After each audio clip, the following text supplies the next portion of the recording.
கம்யூனிஸ்டுகளின் வேலை சுரண்டலுக்கு எதிராக போராடுவது.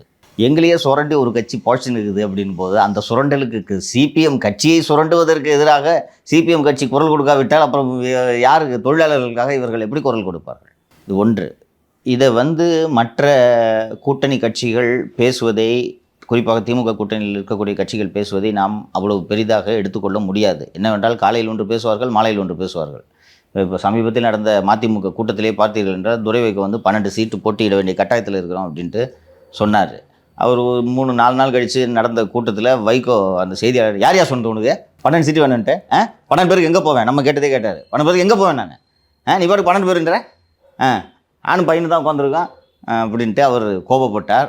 சாகும் வரை என்னையும் திமுகவையும் பிரிக்க முடியாது என்று அவர் பேசினார். நேற்றைய தினம் ஒரு விஷயம் சொல்லியிருக்காரு சார், இனிமேல் எந்த காலத்தையும் நான் திமுக விமர்சனம் செய்ய மாட்டேன் அப்படின்னு சொல்லியிருக்காரு. இவர் தான் வேகமாக விமர்சனம் செய்வார். அதனால் அதை சீரியஸாக எடுத்துக்கொள்ள வேண்டாம்.